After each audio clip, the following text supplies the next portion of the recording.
Hi guys, thanks for tuning in.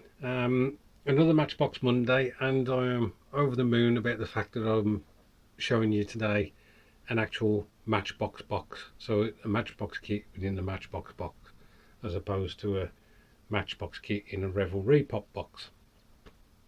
And John Parker will be able to tell me what iteration this box is. I don't know whether it is the very first box that was produced for this kit, or whether it's a later one. As you can see, this is PK-120, and it's the Douglas Boston 4, or you can make it as a Douglas Havoc A20G. Over the moon about this. I built this when I was a kid. Basically, it fitted the category because it had machine guns, and therefore it had to be bought and built. Twin engine aircraft are one of my favourite types. Some of you may say, is there a type that I don't like? I'm not that keen on modern jets. The F4 Phantom, yes, but everything else, no. So it's World War II or F4 Phantoms, really. The only reason I build other British jets is just to add to the collection of British aircraft. So if we flip the box round, I've taken the sprues out because save some rattling. We can see here that you can make it as the American Havoc or a Free French Boston at the bottom. And then we've got a bit of a design on the side that shows you the kit when it's made up and not painted, just using the three colours that it comes in. And there we are, it says PK-120, 3-colour kit. So let's have a look at the sprues. Interestingly, we have some recessed panel lines and raised panel lines. I'm sorry about the glare, guys. So these lines here, they're actually recessed. But on the fuselage, which I'll show you later, they're raised. Seats for the pilot, co-pilot, obviously the main wings. There we have the engine cowlings. And then we have in the black,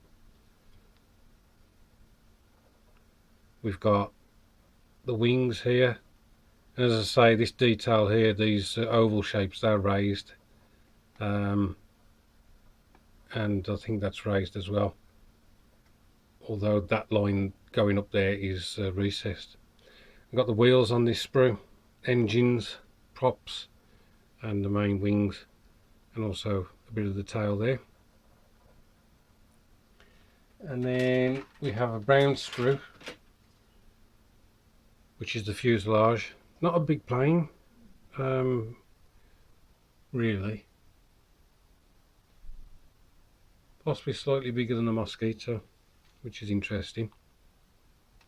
You got the nose cones here, so for the either type, and then you got the nose there for the Havoc, the American Havoc, with the, was it 450 cal machine guns. Just looking at the detail on this sprue, we can see there, if it'll focus for me. Thank you. Made in England, PK-120. The glazing has been put in a plastic bag, which is appreciated. So hopefully there's not too much scratches on that.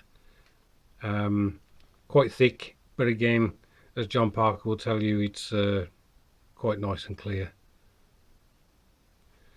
So here's the decals. I'm a bit concerned that they're not in a very good state. I will build this as a Havoc.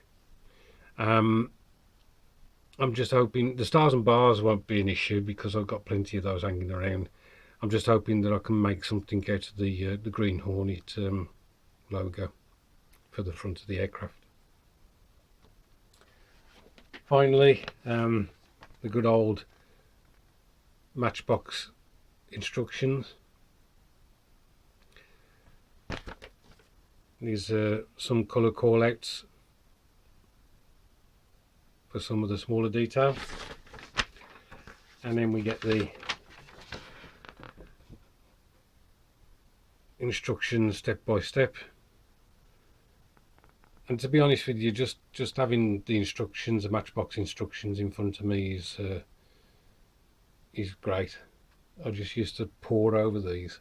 I used to prefer the ones that used to have a listing of other kits that you could buy, so you could go through the listing. This one hasn't got that.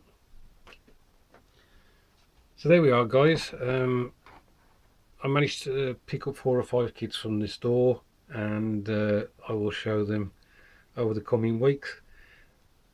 I think this one is my favourite out of the ones I managed to get. There are some that will be coming up in future weeks which I didn't own when I was a kid, so they will be new builds. I intend to build all the Matchbox. I'm not going to hang on to them as something to trade in or in the future or whatever. I want to build them because that's the whole point of having them for me. It's the nostalgia of sitting down and building these again, and just getting that feeling back of just putting a kit together and just having fun. You know, not worrying too much about whether it's the right colour or there's a part that should be somewhere and I've got to add it and things like that. Of course, I will build it better than when I used to, because I'll add filler and things like that to close up any gaps. The colour will be closer to olive drab, which is what it would appear the American aircraft is. But that would just be adding to the fun, really, to be honest, and just having a lovely model of this. Just looking at this model, there's something I will need to remember. Looking at that tail and looking at where the engines are sitting, which was where the undercarriage would come down. This is going to be a tail sitter. This is more than likely going to be a tail sitter. So thankfully, doing the American version, I can stick some lead weight in the front here and she should sit very nicely. So must remember that when I'm doing the build. Anyway, guys, I'm waffling. Thanks ever so much for watching. Really do appreciate you commenting. If you haven't subscribed to the channel, then please do subscribe. I do appreciate that too.